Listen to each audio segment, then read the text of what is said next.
Infantry. And that would be U.S. Army? Yes, yeah, infantry. And if you want to put the unit, you need a unit there? Yes, please. Yeah, 10th Mountain Division. And what was the highest rank you achieved in the service?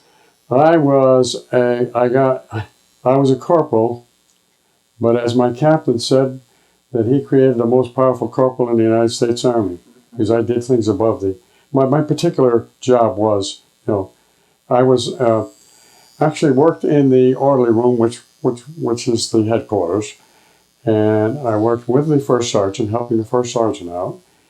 And we were in charge of operations. What we call operations would be making sure the kids got to sick call.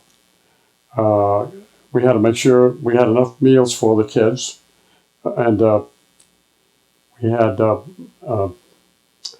with guard duty or several other things that we had to do. Make sure that everybody. I had in charge of rosters and all. Sounds like quite a few responsibilities. Well, yes, it was. Actually, we had 185 men in 6 officers, and it entailed passes and furloughs, sick leave. So we had to keep track of everybody. The Army wanted to know precisely the day before how many people they're going to feed the next day. They wanted it pretty precise. So now, is that a garrison responsibility, or did those responsibilities apply in a combat zone as well? The combat zone, all of those go out the window. All out the window. And I'm sure we'll get to that. All out the window. In fact, we had a hard time trying to keep a roster. Not everybody was where they were supposed to be, and that was difficult. Difficult time I had. You got through it, and I have a very good story to tell you about. I don't know if you want it now, but I'll tell you later. Let me circle the roster story, and we'll come back to it. Now, Mr. Sileo, in what general locations did you serve? You mean in combat or in general, all the camps I was in? If you want to go through the camps and then the combat zones. Yeah, okay. Started out at Camp Swift, Texas, in basic training with the 97th Division. My next stop was Louisiana State University in the Army Special Training School.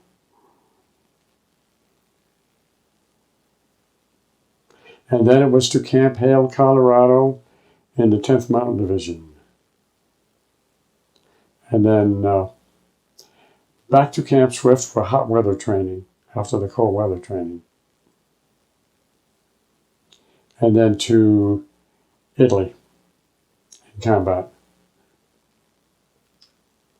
Now, were you drafted or did you enlist?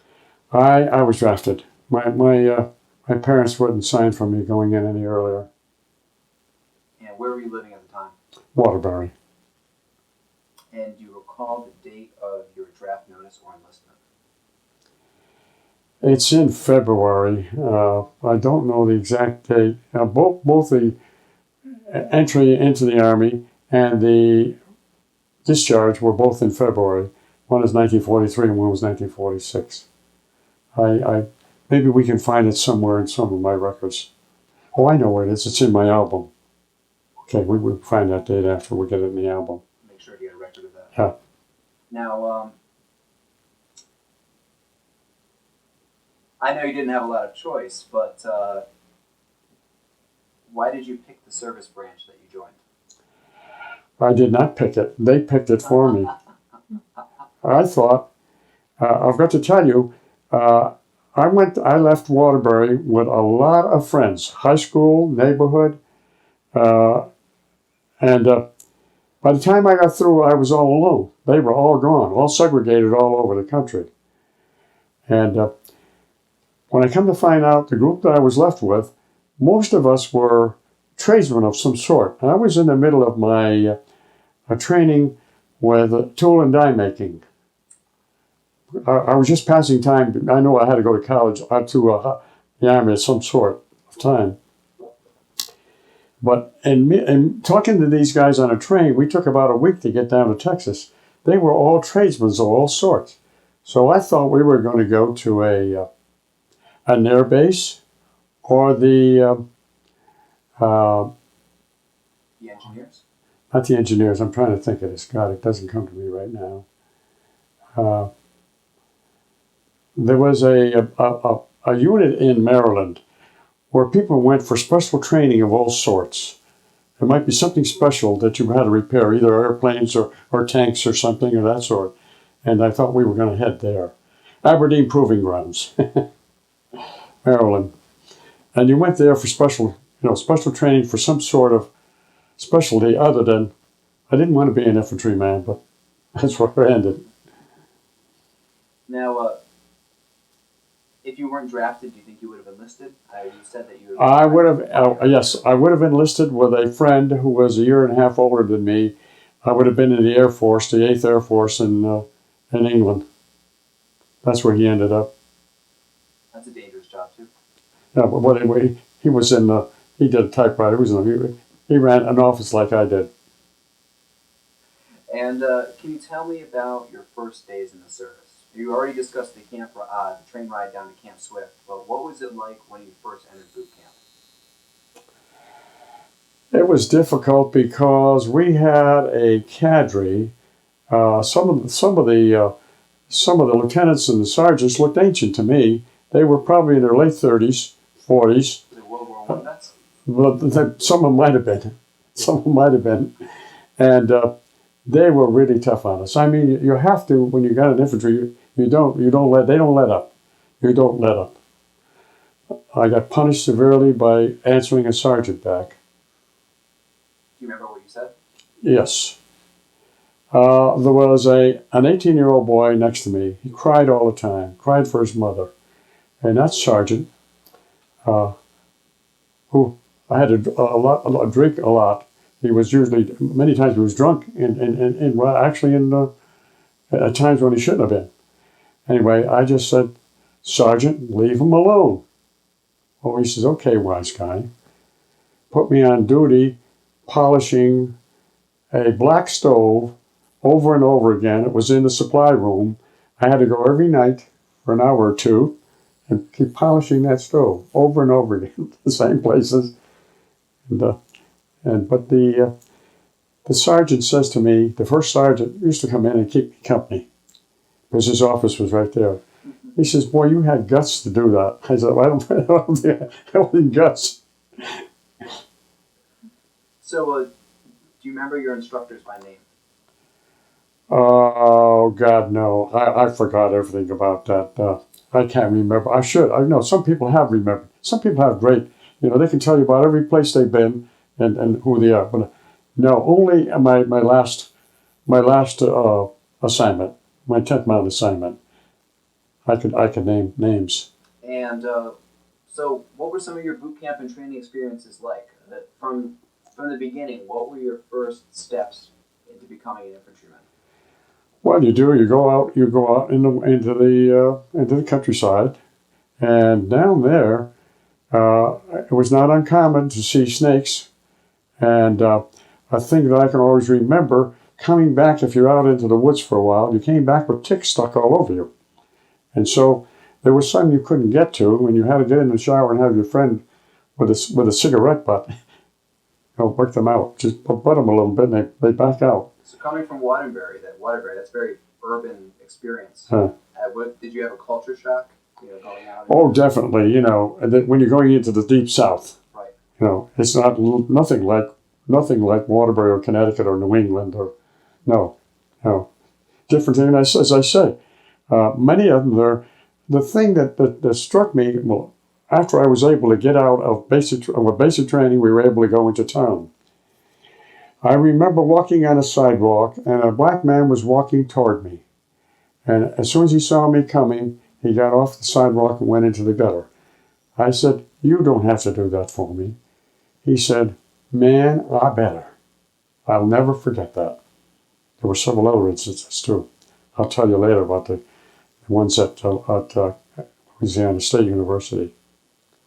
And then again at Fort Campbell. Yeah. Oh yeah, yeah, where the radio came at me. So, besides marching, Yeah, it was really difficult. We camped out, and it's your first time of, I did that in Boy Scouts, but this was a lot different than Boy Scouting, I did that in Boy Scouts. Uh, and then what they try to do is they even try to break you. They want to know how far they can go with you. And many guys just broke. They just fell apart. But that's the system with it, especially being an infantry. They try to see how far they can push you. And it was a lot of pushing. So, what was your equipment training like? Had you ever fired a rifle before? Oh, not before that. No, no. But we had rifle training. We had grenade throwing. We had. I had a very serious situation with. I'm trying to think of chemical warfare. Chemical warfare with a gas mask, and we were taken out into way away from camp, and there was a building, a stone building, concrete building, no windows in it or anything. It had there was gas leaking in it, and it was World War One mustard gas, and they were looking for a volunteer to go through that without the gas mask. Now that was really stupid, and I think of it now. But nobody volunteered, so I got promoted during my basic training, which is highly unusual. I got my first stripe during basic training. So the same sergeant I got in trouble with, hey, he says, you just got promoted. How about you trying it? So you had to run through from the back to the front. And when I did that, eyes burning, face burning, I collapsed out on the grass. And then from then on, I have lost track of anything that happened to me after that. I do not remember. I can't remember anything after that. But I think it was stupid. I mean, you got your gas mask, you train with your gas mask. You would do something like that. If there was gas in the area, you'd automatically put your gas mask on. So, how did you get through basic training as a comprehensive experience? Did you have to what? Well, apparently, I struck a chord with the captain, because apparently he had me geared for going to officers training school. As I say, there were times when I was out in the field and a jeep would come after me and take me into camp, and I'd have to do all these IQ tests. I don't remember how many, but I don't remember even I had. I don't even remember a score that anybody told me about. They must have been high because they followed me all the way through my Army career. So, after boot camp, where did you go then? The next move was to Louisiana State University. And you discussed you had a story involving an encounter with the Southern culture at Louisiana State University as well. Oh yes, the only thing yes. Of course, there were a lot of blacks on the campus, but they were the people that cleaned and did the kitchen stuff and everything. Mostly cleaning the dormitories and all, and then they were off campus. So there was a time when if I had free time, not very often, I decided to go into downtown Baton Rouge, and we would get a bus right out the gate of the college. Now there was a beautiful boulevard going into downtown Baton Rouge. Beautiful antebellum houses, beautiful, and they were all maintained by black nannies, cooks, gardeners.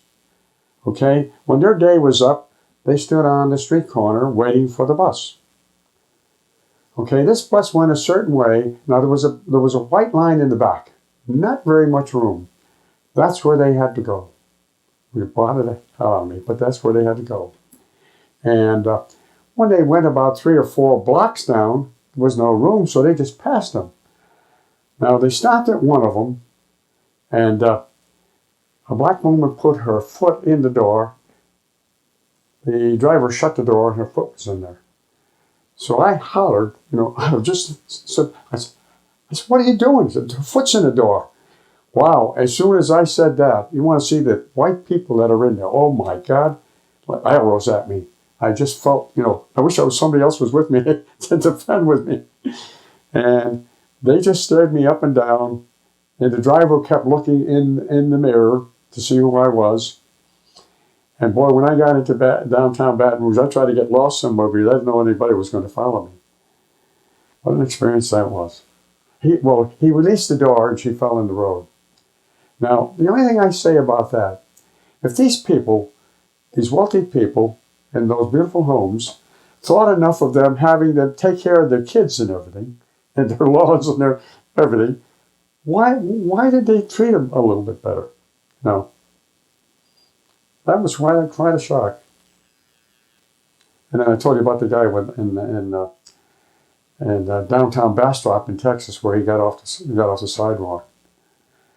And the third incident was in Fort Campbell. I've had 3 incidents, and things like that. What happened in Fort Campbell, for the sake of the interview? Oh, I remember telling you about the. Yes, you did, but if you could tell the story for the camera as well. As I say, I was in the barracks and the radio was on, and I was quite new. I was listening to the news talking about desegregating schools. Well, this guy went into a tantrum. He went into a tantrum, all the kind of language. I just happened to say, what's wrong with that? If they get an education, they're going to be on their own. They won't be on welfare. They'll be, something of that nature. Well, then he threw the radio at me. Didn't hit me. And then all I can remember was a whole riot in the barracks. So what were your first impressions at Louisiana State University? I enjoyed it. I tell you what I really enjoyed. I saw every home football game of the famous LSU football team. And we played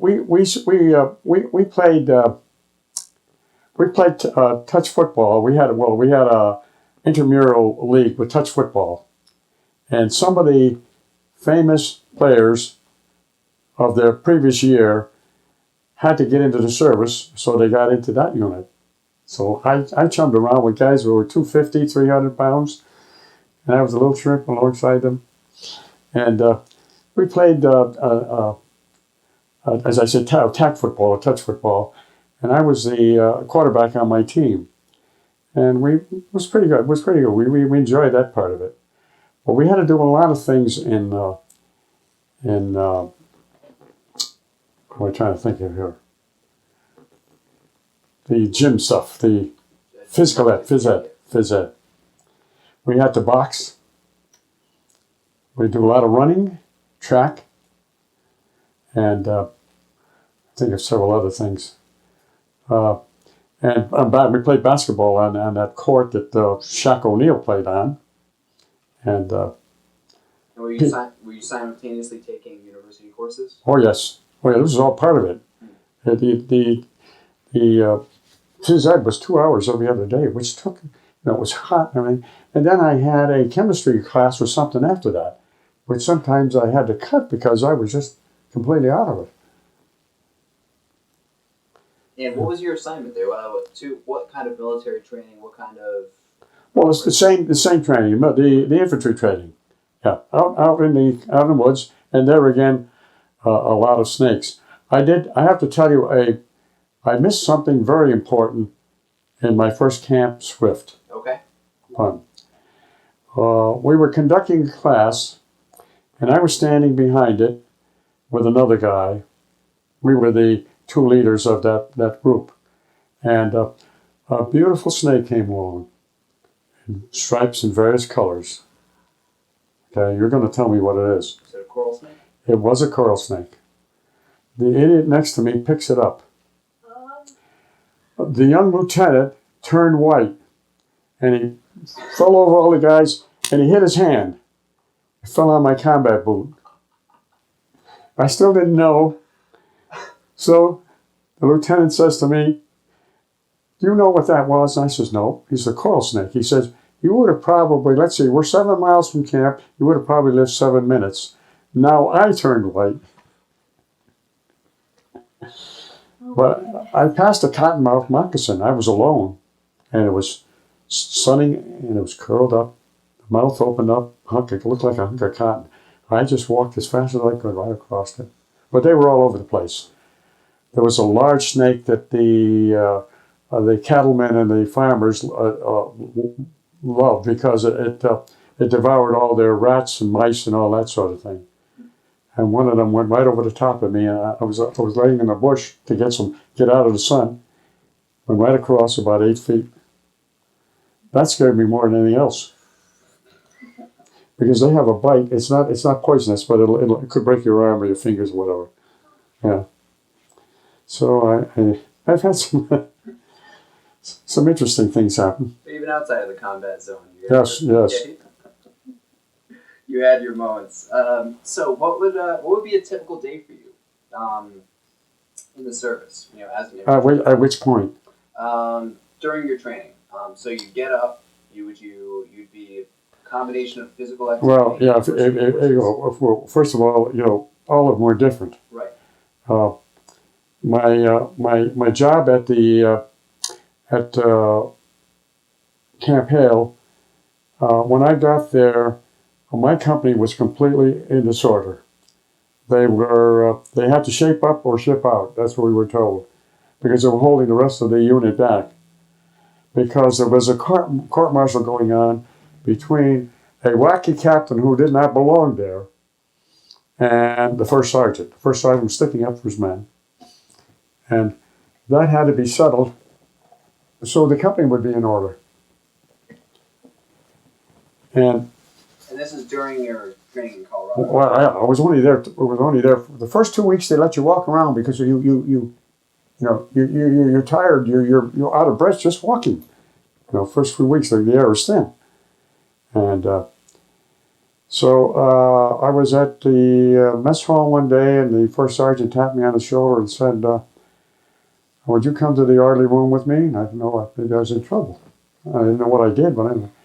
And he said, he had a letter in his hand. He says, "You come highly recommended from your first sergeant at LSU." He says, "Well, we've got to get this company in order." And the colonel sent a captain in just to turn us around. And he was a great guy. And he says, "You got to help us turn this around." And he said, and I saw the typewriter there, and I said, "You know what? I don't type." The first sergeant said, "You got 2 fingers? You'll learn."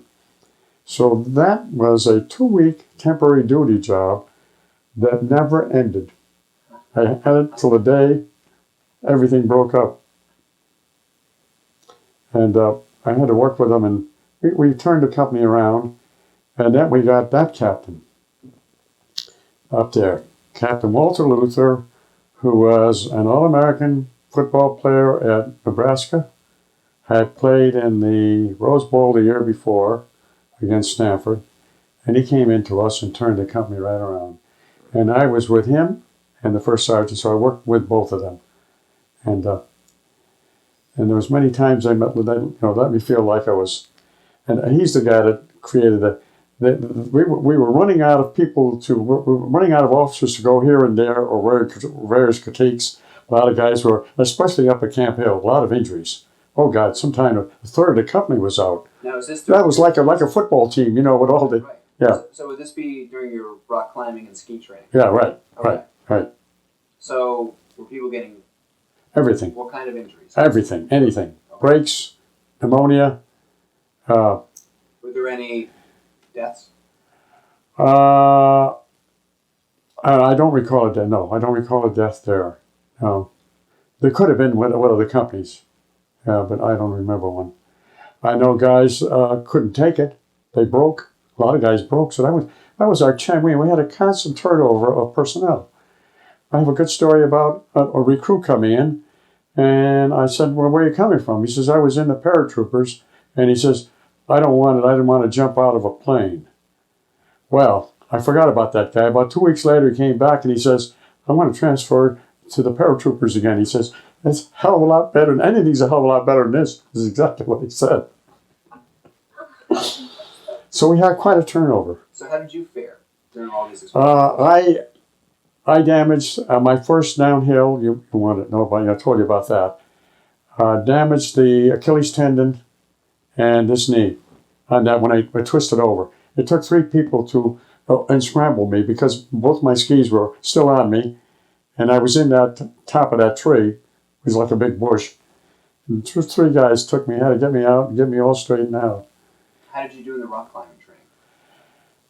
In the rock climb training, I did well, except we were out for 2 weeks, and the weather was starting to get a little warmer. I think it was 12 below zero that particular night, and I was in my sleeping bag with my hood below my, and here just resting and daydreaming. I was daydreaming about New York or something. Would I ever see it again? You know? And I fell asleep. I woke up about 4 in the morning. Everything was burning. Here's all pussy on here, and I didn't get back to camp. I had to. I stayed right there for the 2 weeks, but they changed the bandage every day. And to this day, I'm still having problems with it. In fact, Dr. Vitale's going to look in this ear again next week. And that was one of my casualties. I also volunteered for a snowshoe endurance course. I got a notice and I put it on the bulletin board. Nobody signed up for it. So I decided to go. And I was put on a team of strangers, but we in the 10th Mountain Division, we snowshoers were looked down upon by the skiers. Some of these were world famous skiers, you know. You see that cover over there on that, those are a couple of world famous skiers. So we were looked down upon. Were you the only mountain division in the Army at that point? Yes. First time they tried it. And were you issued any special equipment because of that? Oh, a lot of it. Oh, God, yes. A lot of testing, too. Oh, yes, we had to. So what did you evaluate? Like what kind of material? Well, we had the best of, we had a sleeping bag that had some sort of down from New Zealand. We had a sweater from alpaca wool made in Australia. And, so many things of that nature. But we did have, actually, when we packed our bag, let's see if I can get that. Would you get that? You see that the poster with the fella behind there with the pack on? Right there. No, over right in front of you. See it right there? Yeah, that guy. Okay. When we went out, if we were going to be out for any days or weeks, this rucksack, are you changing film? Oh, I'm zooming in on it. If you could just hold it in front of your chest. That weighed approximately 90 pounds when you took all of make sure you took three pair of long johns and anything possible and weighed about 90 pounds. So how often were you expecting to get resupplied? Or were you just supposed to be independent? Oh, pretty much independent. Oh, yes. We had special mountain rations, and what you did primarily was pair up with another guy. If you carried the rations, he carried the special mountain stove. If you carried the tent, he carried the pegs. It was things like that we had to pair up. Many times I was alone, or with my first sergeant, but yeah, you had to pair up. It was good to pair up with a guy. I see also there's you have the white blouse in that photograph. Yeah, the white, yeah. And the khaki, the ski pants. Ski pants were made special. They had some isinglass or something in, so you wouldn't, I don't know for cold or what, but they were special. And everything had to be ordered special for me because they never had the right size for me. And sometimes I had baggy pants, but and you paired off. And with my job, I had a carbine, which was a smaller. And I was put on snowshoes because it was easier for me to get around. If I had to wake up the guys in the morning to get around all the areas, it was easier than using skis, and much easier. So I was on snowshoes. But I did that endurance course, and I was with a team that we did it 6 hours and 25 minutes, and I came back with both Achilles tendons damaged. And I was bandaged up for many, many weeks. But I did not take the option to go to they turned one barracks in each regiment into what you would call when people get out of a hospital with convalescing. Yeah, I lose out these words. Convalescing. A lot of guys went there and they stayed there for days and weeks. We had to keep track of them, but they stayed there. But I asked, and my company commander got permission for me to be on duty, and I went to the orderly room at my leisure. When I felt like going. I slept later than everybody else, and I went, and I had to go through snow and everything. All my feet all bandaged up. The bandage had to be changed from time to time. So those two Achilles tendons were there. This was repaired years later. If I stayed in with when I had when I was being discharged with the medics, I would have been had a pension right now, and because they spotted all this stuff that happened to me on my report. But I walked away from it like a fool. I regret it to this day. So what was it like returning to Camp Swift for hot weather training? Well, I had already been there, so I knew. So they sent me ahead with a bunch of officers. Okay. I left ahead of time. We left in June at Camp Hale, and there was still a little snow falling. I remember that in June, very light snow. And after 3 or 4 days, we were in Texas, and a lot of the guys, they just collapsed. They just collapsed. They couldn't take the heat. We had a big problem with I'm trying to think of the word. Heat problem, heat, whatever. I'm trying to think of the right word. Exhaustion or whatever. Sun poisoning? Well, we had to be careful. We had stuff to put on. They already told us that. And Dehydration, perhaps? yeah, oh, definitely. We had to do a lot of drinking. But they would stop on these marches, and then we would take at a certain point we'd take the salt tablet. But by the time you got back, your fatigues had all of the white streaks through it. How many canteens were you issued? One canteen. And I think somewhere along the ways they would post a tripod type of thing with a big bag, and you could Canvas bag? Yeah, canvas bag, and you drew water out of it. Yeah. It was quite an experience. A lot of guys hated it. They hated it. I didn't mind it because I like the heat better than cold. Were you thankful for these extreme training exercises once you went to Italy? Well, now that I can talk about them, yes. But at the time, actually, Italy was a breeze. We left most of our equipment, all of our special equipment and everything. We left a lot of that in the States. It would have been nice for some of it to have it. But they did bring stuff over. They did bring some of our weasels, which is a snow type of, I don't know if there's a picture of that in there. It's a tractor, right? Yeah, It was made by Chrysler. They had many companies try, and many things failed, but I think Chrysler made this, what we call a weasel. White thing on it. It didn't go, it went so far, and even our mules went so far. And then when you were up at a higher altitude, then it was personnel, people pulling sleds and everything. Now, after Camp Swift, do you recall what month, what year you deployed to the European theater? We left, we got to Fort Patrick Henry in Virginia, which is the embarkation point. Okay. It's near Norfolk.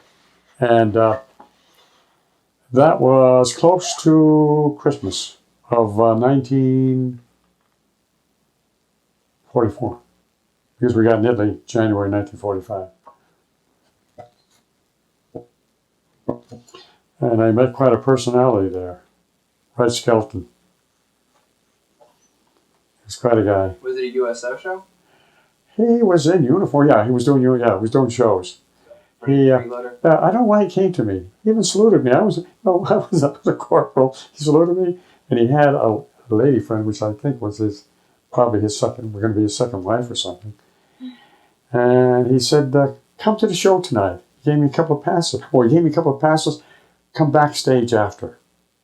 I'll never forget that. Met him twice. And his show was a little more risque than I've got 3 tapes somewhere of his various Freddie the Freeloader is one that Oh, I yeah. remember. Yeah, he was good. And so, where did you land in Italy, or was there any kind of segue or transition point between Fort Patrick Henry and Italy? No, we're straight across on the USS. I have a picture of that in my album somewhere. I think it was USS America, which was our largest pleasure ship, for passenger ship for in those days. And it was really built for probably several thousand passengers and maybe a crew of maybe a few hundred. How many of you actually went over on it? 5,000. Okay. Stuck everywhere. Stuck about 3 or 4 decks high with How long did it take you to traverse the Atlantic? Too long. About a week. And we went over in January, and that thing bobbed like a cork. I was deadly sick for 3 or 4 days with many guys. And when you think of 3 or 4 guys and somebody has to, I don't want to say it or not, chuck up. Gravity works against it. Put all the way down. So They forced us, literally forced us. I think the Navy guys came in, they had pistols in their holsters and were ready to pull them out if we didn't want. We went through the galley, and when the first smell of food, that almost brought it up again. I think then after we started eating, and then they brought us topside. Oh my God. You would see the wave that high, and then you're way down here. You think the wave is going to come right over, and some of it did. And just bouncing all the way over. We finally ended in the Mediterranean, which was nice and calm. We landed in Naples, and we got on. There's a picture here somewhere I have of the Naples port, and the Germans had scuttled all the ships, so we couldn't get anywhere near the harbor itself. There was a seawall out there, which we all stood on, not very wide, stood on it until some LSIs, which is landing craft infantry, they look like a submarine above water, right. and just seats in there, so they bring you up. So we went all the way up to Leghorn, which is Livorno in Italian, and that was our first night of camping in that area, till we got oriented. How long was your transition period? Probably maybe a week or so, because all the guns had to be taken out. They had all the cosmoline on them, which was a greasy thing. It all had to be cleaned. And then, of course, planning stuff and everything. So were you issued a carbine, or did you prefer to carry your carbine? No, my position called for it. Yeah, I'm glad I did. And toward the end, I had, when we were in the Army of Occupation in northern Italy, I had what they call a grease gun, almost like a grease gun with a handle. I could put it around my neck Right. and hang it right here. What did you prefer? Well, I would have loved to carry that one in the service all the time. And how long did it take for you to see combat once you were in Italy? Let's see, we got to the middle of January. Our first, I had to move in stages to the closest area in combat, in stages. So maybe a week here, if you were there. And during that time, we sent out patrols. And we started to have casualties. Now, were you fighting the Italian fascists or the Germans? The Germans at that time. Most of the fascists they didn't want to fight. They wouldn't. They gave up. So how did you feel as an Italian-American fighting in Italy? I was fighting against Hitler. I could not believe, and I still can't believe to this day, of what he did in Europe and how far he got. It just bothers me because we were not attentive at all in America.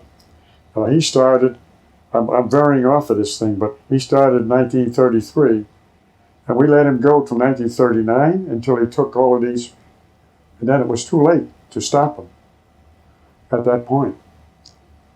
And I have to say the same thing about the Japanese. The Japanese started about the same time. We cut them off on oil. So they went into Dutch East Indies. And then they didn't have any raw materials, so they went into China. And then they took all of those islands one at a time. And they built themselves a beautiful perimeter, including a little piece of China, piece of Mongolia, of Manchuria, a nice perimeter all around. That's why we couldn't get in. They were not ready for. We had a hard time. We would have a hard time getting into it. So, what was the caliber of the German troops that you encountered? I think they were some of the best troops in the world till toward the end. And I have to say that the first 7 prisoners that I and another guy captured had an assortment.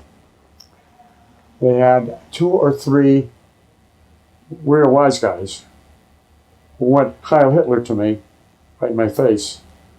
They had a couple of guys that were probably in their late 50s or 60s who really loved to quit. And several of them looked like they came out of high school. And one of those young ones was wounded with a shot through his knee.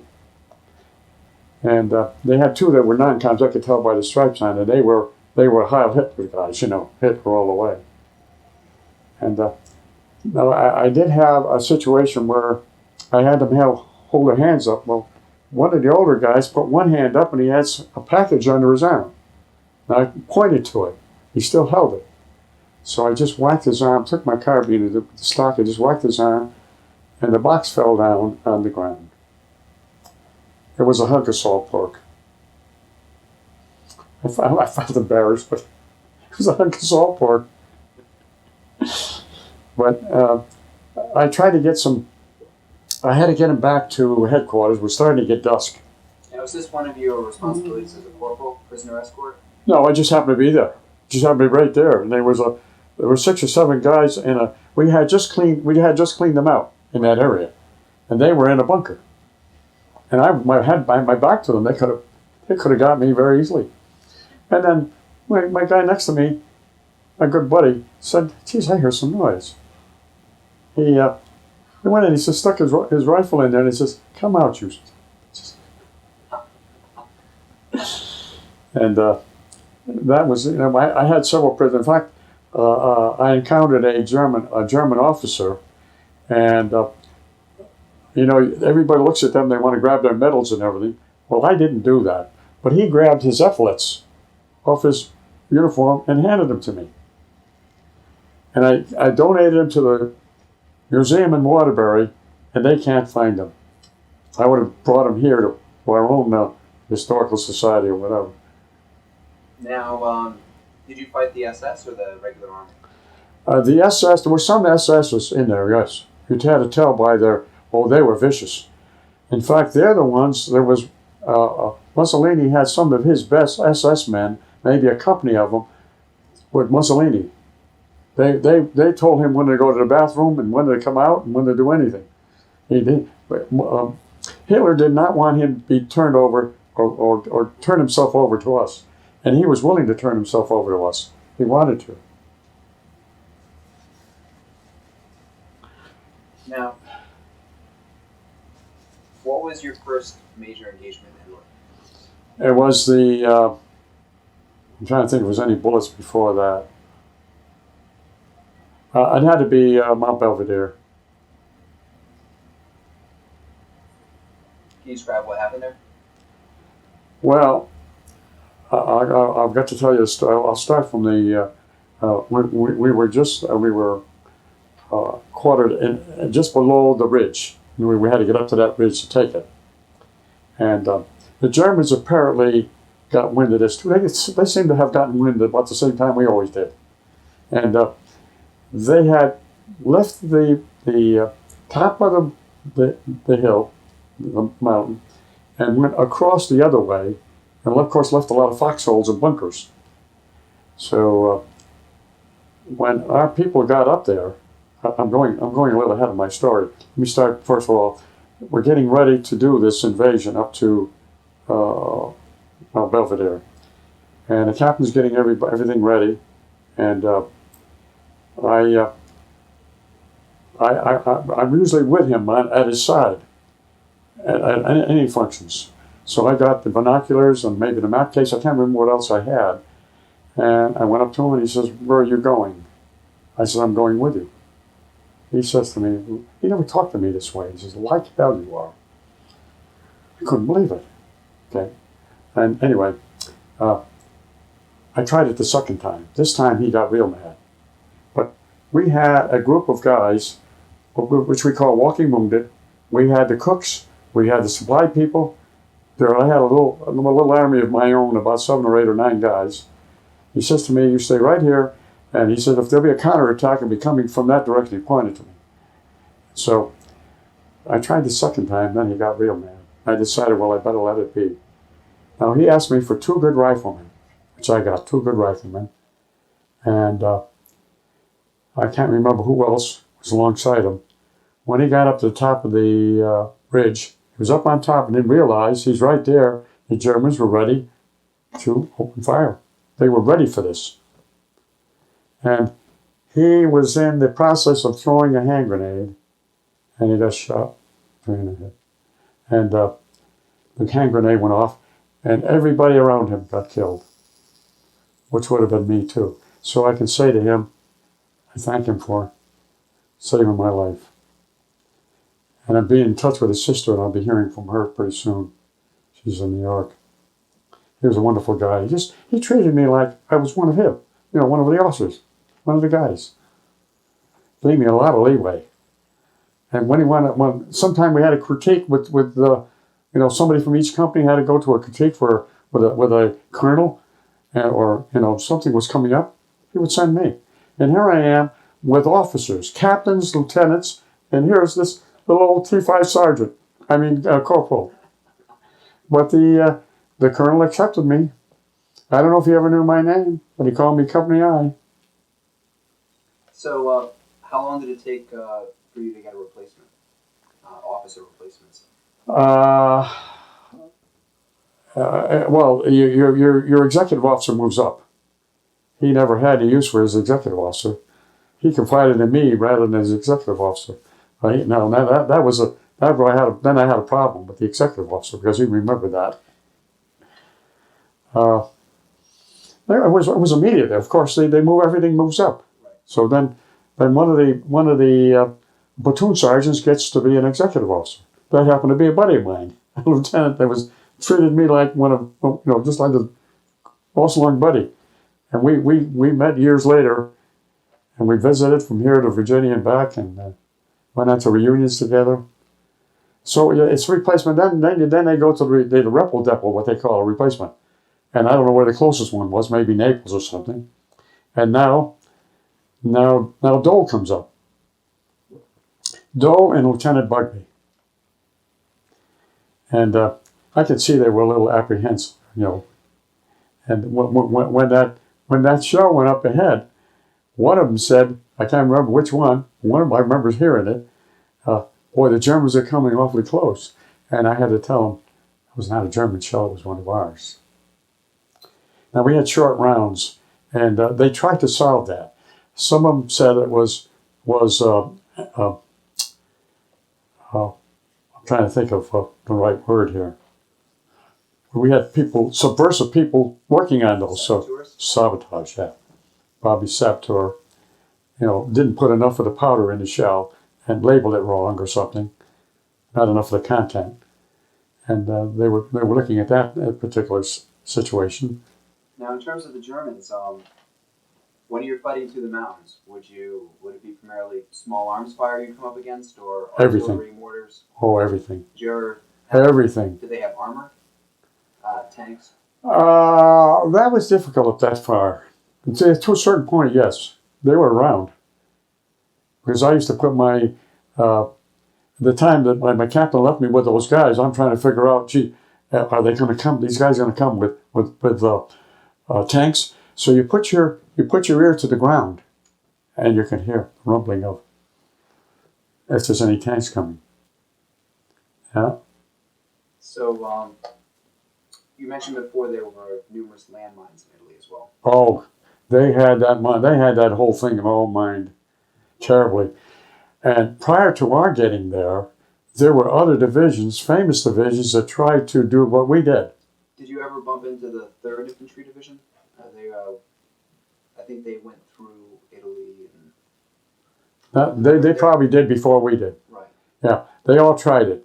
The famous 30, 34th or 35th from Texas and the 45th Oklahoma, they all tried it.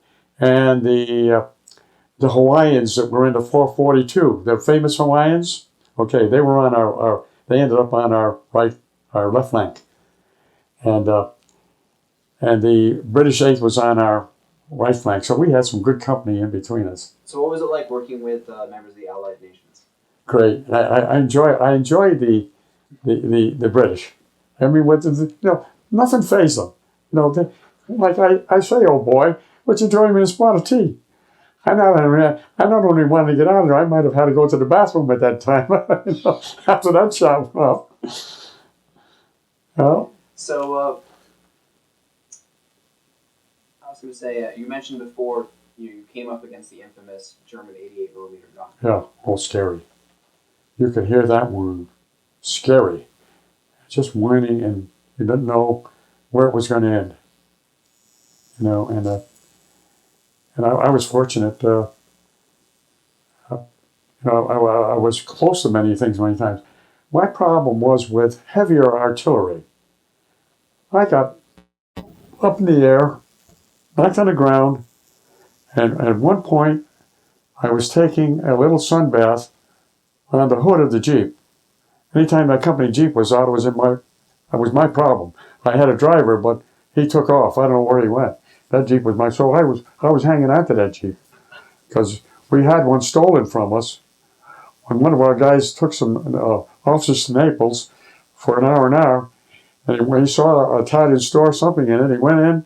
By the time a few minutes he was in there, somebody stole the Jeep. So I don't know whether he got court-martialed or not, but I was not going to let anybody get outside of my Jeep.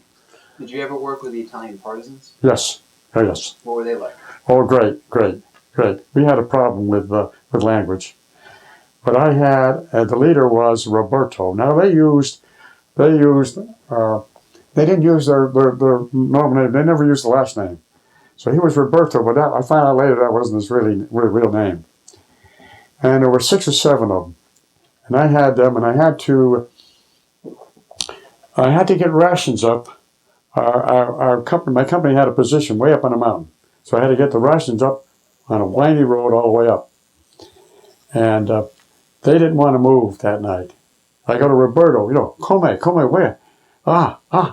Sparare. He was talking about Sparare was shooting, Italian, Sparare. What he was talking about the night before, there was some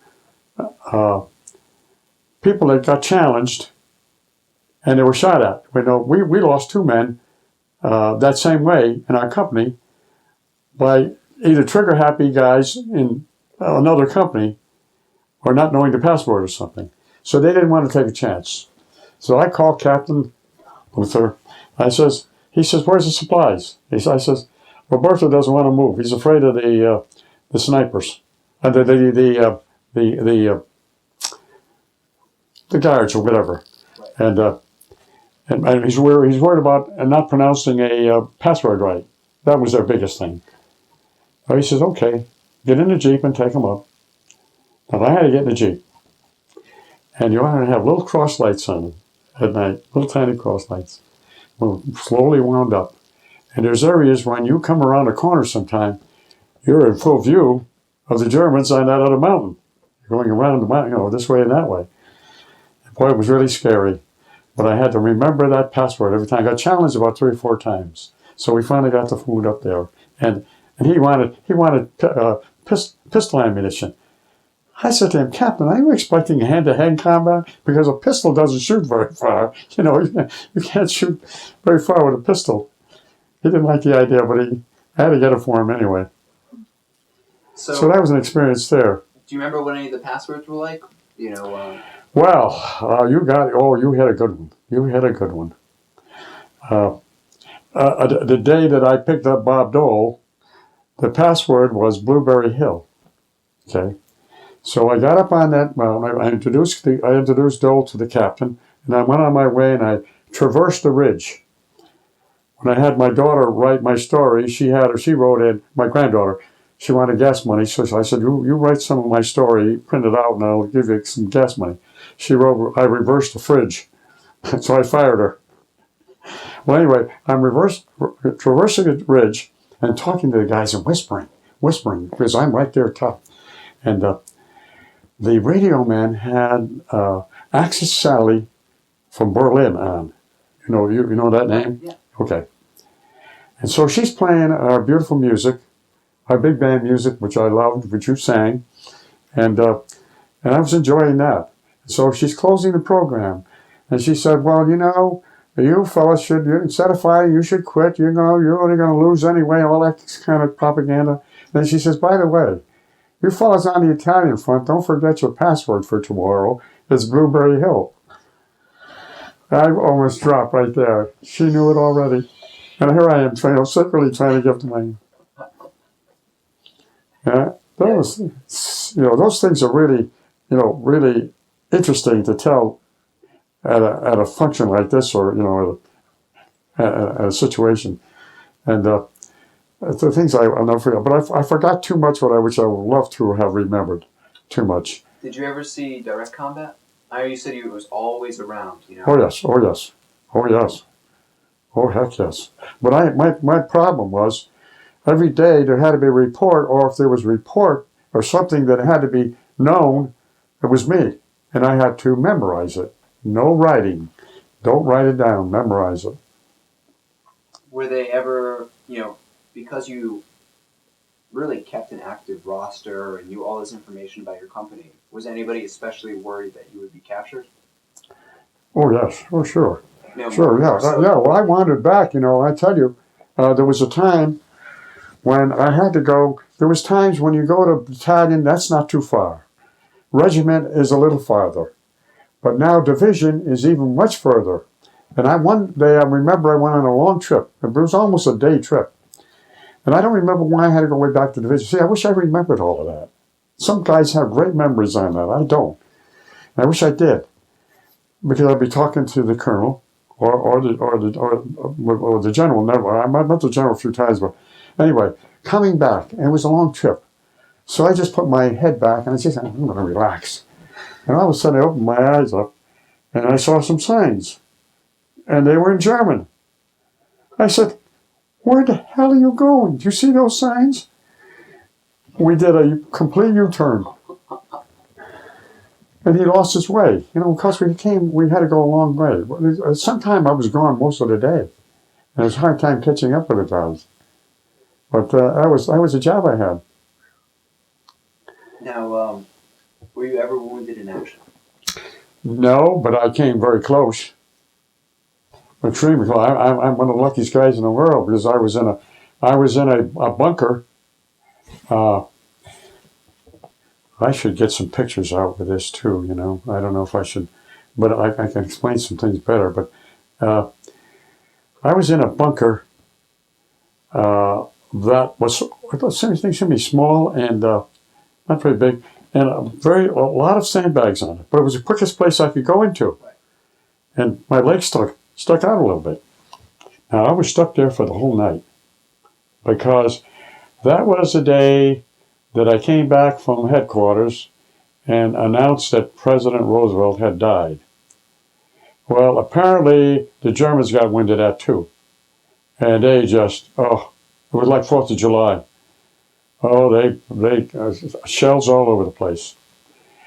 And so I jumped into that. Now, we were supposed to have, the picture I got shows the cooks doing fried chicken.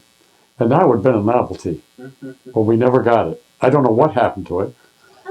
But we never got it because they rained that all over the place. So I was in that bunker and I had to stay there the night and I was concerned. Now all of a sudden I could feel sand coming down on me. Now there was a lot of sandbags. And the shrapnel was hitting the sandbags and was coming down on me. I figured, I've got to do something. I got to get out of here or I'm going to smother with and there was a log going across to held the sandbags. The next morning, I found a piece of shrapnel that big that was stuck in there, right in there. My legs were right outside of that thing, right in that. And it probably would have been right up to about part of here, because my legs stuck out. I finally jumped in with the cooks in their big bunker. They said, "Oh, you're always jumping." So the next morning, we went to look at where I was. There were 3 shells stuck in the ground that didn't go off, within inches of me. I would not have, they wouldn't have picked up anything of me. Not a thing. So those were some of the close calls. Were you awarded any medals or citations? No, you don't. No, we don't. Oh, sometime we put our combat infantry badge. We were proud of that because you got that. You got that after a month in combat. And the sad part of it is, Lieutenant Piranuzzi and I had to send a lot of those home because the guys were dead. Did you earn any medals for your service? Yeah, you can see right there. CRB. Yeah. I believe we listed them in the biographical data form. Yeah, yeah. And how did you stay in touch with your family while you were overseas? There was a period of 2 weeks. I knew I was going on that last push that took us up to from over the Po Valley, over the Po River, to Riva. I wrote my parents and said, "You're probably not going to hear from me in a couple of weeks. I'll let you know when I get to." And we had a great general. He just defied his superiors. Now he had 3-star general, 4-star generals in the area. He decided we're going to move. We got the Germans on the run. He was told to hold up, which was stupid. So they reorganized again. So we moved on. Our division just moved on. We went 40 miles behind, ahead of our supply route. And we made it up to, as I said, Riva Ridge and Riva. And that's where the war ended for us. But he was kind of down. He won the Congressional Medal of Honor in World War I. He could have had it in World War II, too, but he won the Distinguished Service Cross. His name was General George P. Hayes. Looked like an average guy. I've got a couple of pictures of him. We were kind of a close-knit unit. You know, we officers, you know, we all melded in. And many years after of all our reunions, it was all like we were all the same. You know, a general wouldn't, you know, you didn't have to salute him. You didn't have to. He was just an ordinary guy, you know. And your kid with him. Have you attended reunions? Oh, yes. Jenny and I have attended approximately 12 or 13 national reunions all over the country, and they were 3 years apart. And we went to Italy in 1988 and had an audience with the Pope. And I was partially responsible for that. We had our American ambassador came in to join us. We were at our opening night dinner in Rome. And he came to join us. He wanted to know anybody who knew Bob Dole. So one of the guys said, "There's the fellow you want to talk to." Just pointed to me, came over and introduced himself. And he said, "Mind if I sit down with you at your table?" No, you could sit anywhere you want. Sure, he did. And he said to me, "By the way," he said, Are anybody scheduled an audience with the Pope?" And I said, "No, it was not scheduled." He got up off the table, went to a telephone, came back a few minutes later. He says, "You're all set for Wednesday morning. 250 of us. Audience with the Pope." Pope John Paul. The Polish Pope. Now, have you ever had any interaction or any exchange with later veterans of the 10th Mountain Division? I've heard that they have the distinction of being the most deployed Army unit. Yes. We've intermingled with. We've had numerous reunions at Fort Drum, and it's nice when one of the younger guys. My wife and I had this escort, this young guy. He looked like a high school kid, and get to talking with him. He's going to go over for the 3rd time, which I thought was terrible. And he says, "I got to do this because," he says, "I got to get in so many months in combat." And then he says, "I want to go into I don't know whether they want to go into medicine or into something of that nature. And I thought it was, too many times back and forth there. That was a terrible place, too, to begin with. But I always said, if we had no defense against IEDs, we should not even have been there. Because we have 40-some-odd thousand men right now that have limbs missing that would have never, because of that type of thing. I mean, an artillery shell is another thing, but, if you're walking along a road or you're driving, all of a sudden something will blow up. I just can't, and it's happening right now in Afghanistan, where they're dressing in our army uniforms. Am I putting too much onto you, or are you? No, not at all. It's yeah. Pause for reflection. No, I've yeah, they've been overseas for the last 10, 11 years. Yeah. And they went into Afghanistan in the early 2000s and supposedly cleaned them out. Because I have a buddy here right now who was in our National Guard, and he was with them at the age of 52. Dave Carrillo. Do you know Dave Carrillo?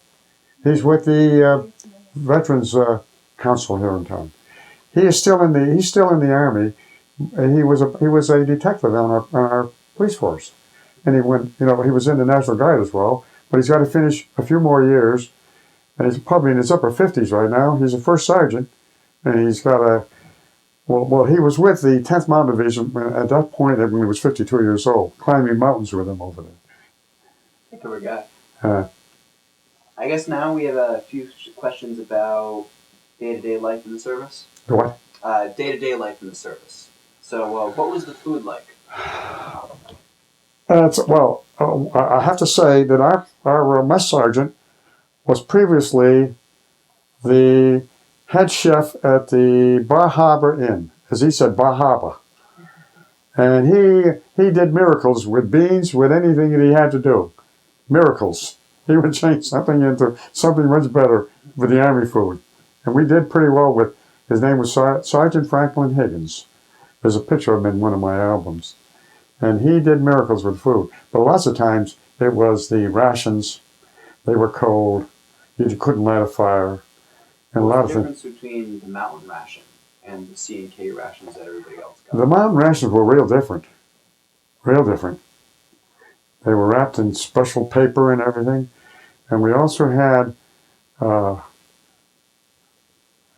fig bar, which we had to use. That helped us with, whatever.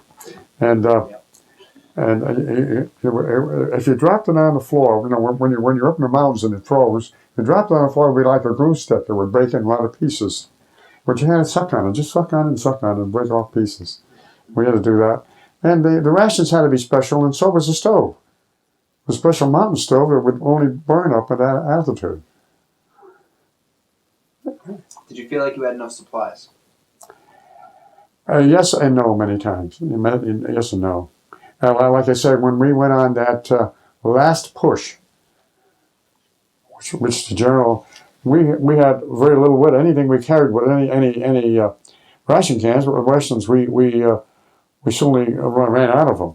I remember scouting around and finding a hunk of goat cheese was under a porch of a house. Now that basically somebody should have tested that first, because the Germans were notorious and poisoning things and doing that purposely, leaving things. They did it with wine in Riva. We lost 2 men at Riva after the day of that war was over, because they poisoned the wine. And they were in a winery and they just grabbed it and they went blind. In a few minutes, I didn't see them. The guy fellows that told me. They just went in a short period of time. And that could have been poisoned, but we were so hungry. So we shared that goat cheese. And then as I crossed the Po Valley, there was a farmer who was so glad to see us. And I thought maybe he was going to have some cheese or something. He told us the Germans had just left him, and they took all the food, whatever food he had. But he moved a gigantic haystack. I can never forget this. He just kind of moved it, and he had some wonderful wine, like a burgundy wine that had a little foam on it. It was great. But he didn't have any food for us, and he apologized. But Did you ever feel pressured or stressed, while you're in the service? oh yes, you get to the point where you say, "The hell with it today. I'm just going to walk." And if it happens, the thing I used to say is, I did not want to be a paraplegic. I wanted it fast and quick. You do. You just get to the point where you say, "The hell with it. I'm not going to crawl. I'm not going to." There was a time when we were tied up at an area, and I had to get to battalion headquarters, and I had to cross an area that was clear, so the Germans could see me, and I could hear the rifle fire, and I would crawl sometime, but then I had my clean fatigues on, and I said, "The hell with it. I'm going to walk across." Of course, the good thing was I was a little out of range. They were dropping down below. The bullets were dropping down below. I could hear them, but... So is there anything special you did for good luck in these situations? See, I don't know. I didn't carry a rabbit's foot or anything, but I don't know. I just went with the flow every day. You get to the point where you're just geared in. So that's why when you come home, you're a real mess. You're a real mess, Get straightened out with normal life. Did you have an issue transitioning to civilian life? Yeah. I didn't go to college, and I should have. Didn't want to know anything for a while. My parents couldn't do anything with me. So, what was your homecoming like? It was okay. It was nice to be home, but I tell you, sleeping for the first, I don't know, maybe weeks, months, the feeling like you're in a foxhole. My mother said you got up and screamed. Just right up and jumped up and screamed. Well, I did that for quite a while. I think a lot of guys did. I don't think it was, unusual to get this out of the way. And what did you do in the weeks and months afterwards? Well, let's see. They gave us. They had the 5220, which was $20 a week for 52 weeks or something like that. I did that for a while, and just then I realized that I should have gone to college. I should have done something different. I got back into tool setting in one of the local factories. I didn't like it. It was the Waterbury Buckle Company, which is just closing after 130 some odd years. Great story in the Waterbury paper. They made buttons for the Civil War and all that sort of thing, and I was a tool setter for them.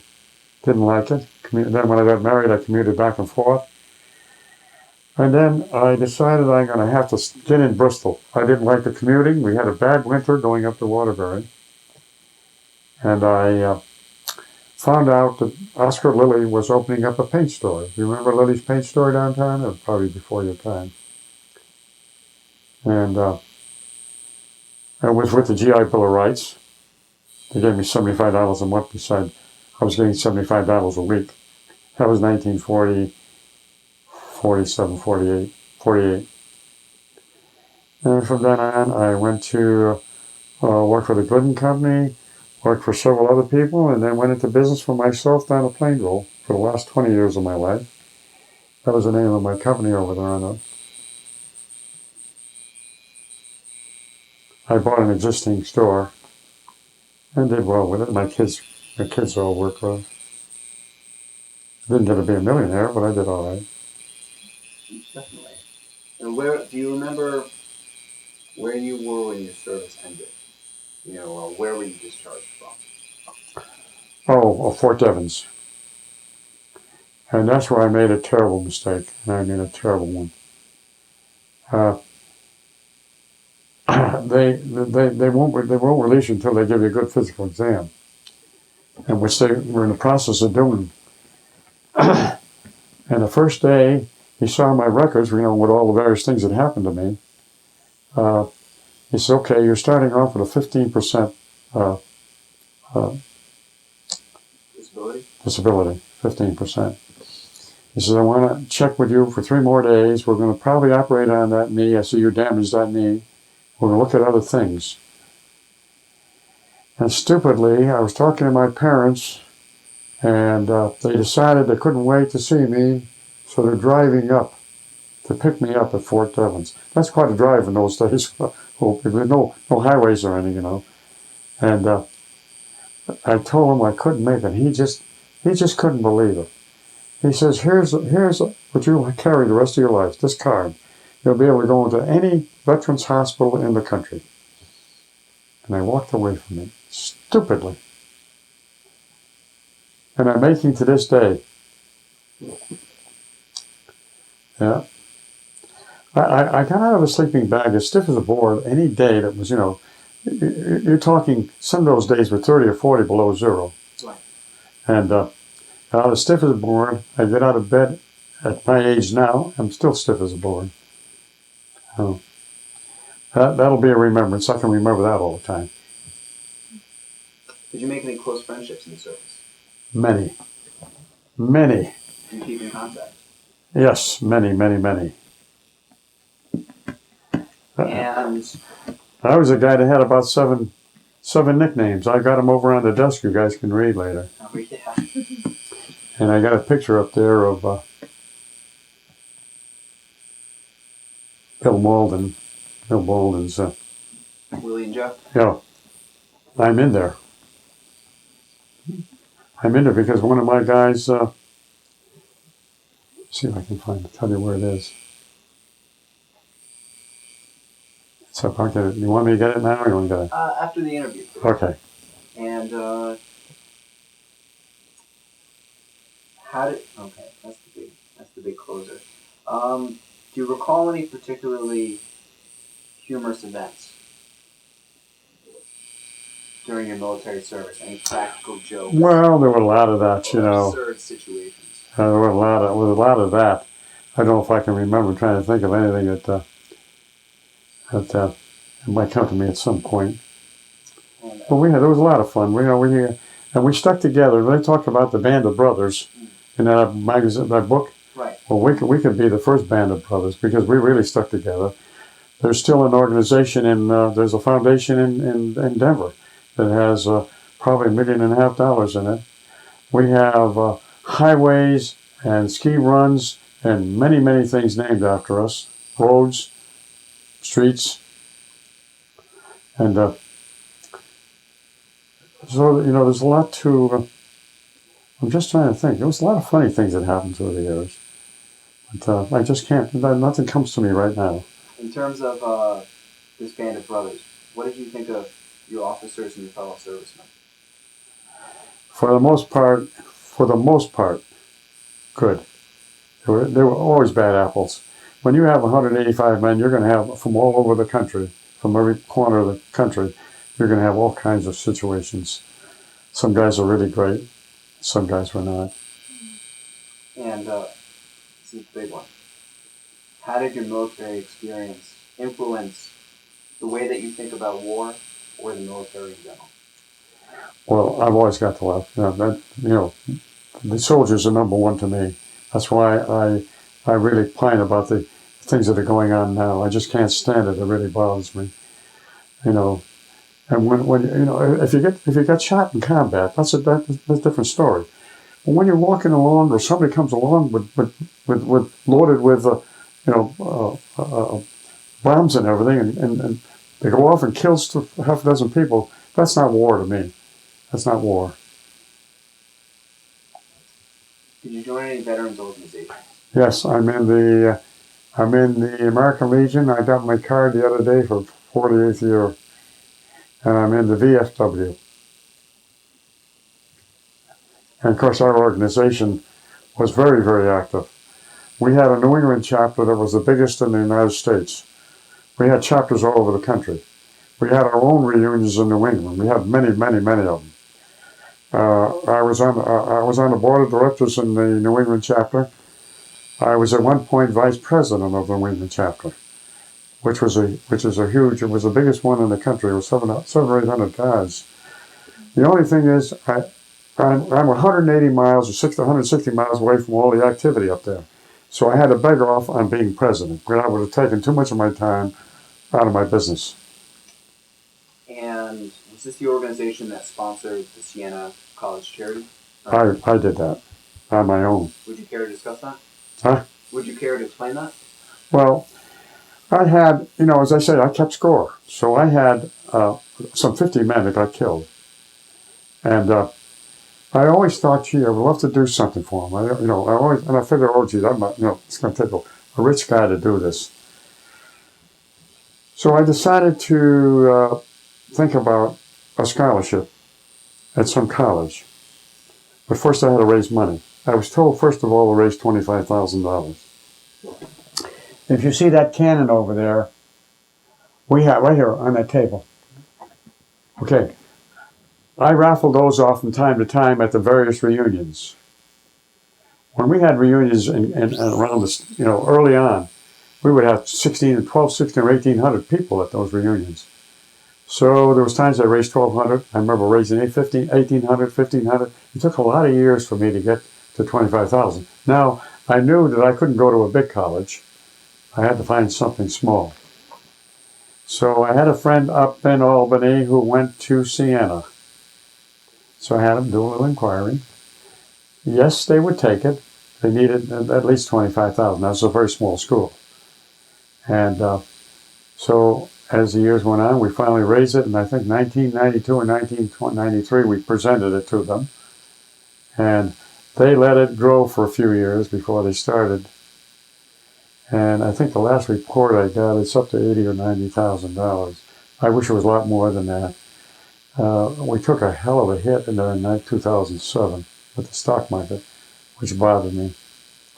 And then I don't have anybody anymore to contribute.